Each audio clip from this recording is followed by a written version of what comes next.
बीकानेर नाम के गांव में शुभम नाम का बच्चा था। उसकी माँ और पिताजी बचपन में ही गुजर जाने पर वह अपने दादा दादी के पास रहता। वे दोनों बहुत बूढ़े थे, कुछ भी काम नहीं कर सकते थे, इसीलिए शुभम एक मैकेनिक शेड में काम करता था। ऐसे कमाए हुए पैसों से वह रोजाना घर चलाता था। एक बार दादी और दादाजी बात करते वक्त शुभम उनकी बातों को सुन लेता है। हमारा बेटा अगर जिंदा होता तो कितना अच्छा होता था ना। भगवान इतनी जल्दी मेरे बेटे और बहू को ले जाएंगे, मैंने कभी नहीं सोचा। बेचारा इस बच्चे को कितनी परेशानियां हैं, उसे कोई देखने के परिस्थिति में बेचारा वही हमें देख रहा है। बिल्कुल जी, बेचारा शुभम इतनी मेहनत कर रहा है। मेरा बेटा अगर जिंदा रहता तो हमें ये परेशानियां होती क्या? बोलो, वे जब जिंदा थे हमें तीर्थ यात्रा को लेकर जाने वाले थे, ऐसा हमेशा बोलता रहता। वह बिना देखे ही हमें छोड़कर चला गया। अभी हमें भी बिना कुछ देखे ही मर जाना पड़ेगा। क्या है ये जीवन? रुको रुको, जो हुआ वो हो चुका है। शुभम वैसे भी बहुत परेशानियों में है, हमें तीर्थ यात्रा पर जाना है, ये बात उसे पता चली तो वो नहीं घुमा पाएगा, सोचकर दुखी हो जाएगा। ये बात उसे बिल्कुल नहीं पता चलनी चाहिए, समझ गई क्या? वह बात सुनकर शुभम बहुत दुखी होता है। अगले दिन वह एक ट्रैवल एजेंसी के पास जाता है। भैया, अगर दुनिया में तीर्थ यात्रा देखना है तो कितना खर्चा होगा? कितने दिन लगेंगे? भाई, वो पैकेज एक के लिए 1,05,000 रुपए होता है। पूरे 45 दिन लगेंगे यात्रा के लिए। हर महीने 10 तारीख को बस यहाँ से निकलेगी। तब से शुभम थोड़ा थोड़ा करके किटी बैंक में पैसा डालकर जमा करता है। एक दिन वह गिनती करता है और ऐसे कितना भी जमा करूं, मैं यात्रा के लिए पैसे नहीं जमा कर पाऊंगा। इस बीच अगर ये बूढ़े लोग चल बसे तो उनकी ख्वाहिशें नहीं पूरी होगी। मैं जाकर मालिक से उधार मांगता हूँ, ऐसा सोचता है। फिर बाद में गैराज ओनर से मिलकर सब बताता है। क्या रे, तुम पागल हो गए हो क्या? इतने सारे पैसे लगाकर उन बुढ़े लोगों को घुमाओगे क्या? ये सब करना जरूरत है क्या?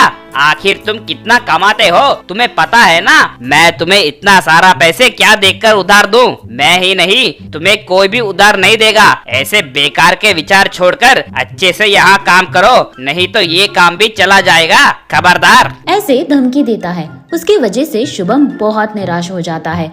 एक दिन उसके शेड के पास एक बार विमल नाम का एक दोस्त मिनी बाइक पर आता है। अरे, गाड़ी सर्विसिंग करना है रे, बहुत आवाज आ रही है, कभी वापस दोगे? वह बाइक देखकर शुभम को एक विचार आती है। अरे विमल, मुझे तुम्हारा बाइक कुछ दिनों के लिए दे सकते हो क्या? प्लीज, मैं फिर से लाकर तुम्हें दूंगा। तुम मेरे बहुत अच्छे दोस्त हो रे, तुम्हें कुछ भी चाहिए मैं दूंगा, ऐसे ही ले लो। तुम्हारा काम जब हो जाए तो मुझे दे देना वापस। तब शुभम वो गाड़ी लेकर घर पर आता है। फिर जंगल में झाड़ काट कर आता है। ऐसे वह एक मिनी मोटर बाइक हाउस तैयार करता है।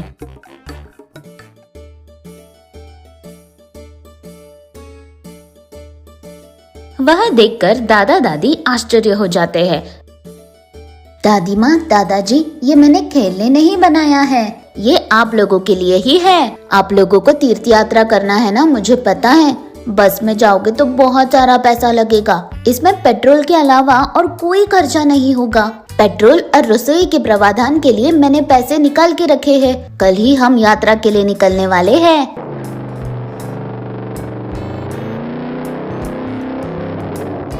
ऐसे अगले दिन वो बाइक हाउस गांव में जाते समय सब लोग उसे आश्चर्य से देखते हैं। वे लोग उन्हें भी तीर्थ यात्रा पर लेकर जाते हैं। रास्ते पर रोककर दादी माँ खाना बनाते और सब खाकर उस हाउस में सोते और यात्रा करते रहे। ऐसे पूरी यात्रा खत्म होने पर वे बाइक हाउस पर वापस आते हैं।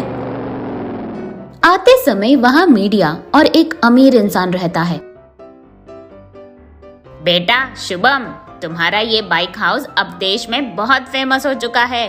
इसीलिए मैं इंटरव्यू करने आया हूँ। हेलो यंग मैन, मैं हेमंत ग्रुप ऑफ इंडस्ट्रीज का ओनर हूँ। तुम्हारा ये बाइक हाउस मॉडल मुझे बहुत पसंद आया है। तुम्हें पार्टनर बनाकर तुम्हारे साथ मिलकर बाइक हाउस बनाने की सोच रहा हूँ। उसमें तुमको 50% शेयर दूंगा। ऐसे शुभम बहुत खुश हो जाता है। ऐसे वह फैक्ट्री में और भी बाइक हाउस तैयार करने लगता है। कुछ समय बाद वह बड़ा घर और कार खरीदकर उसके दादा दादी के साथ खुशी से रहता है। विमल को एक बाइक के बदले एक मिनी कार गिफ्ट देकर वे दोनों गले लगते हैं।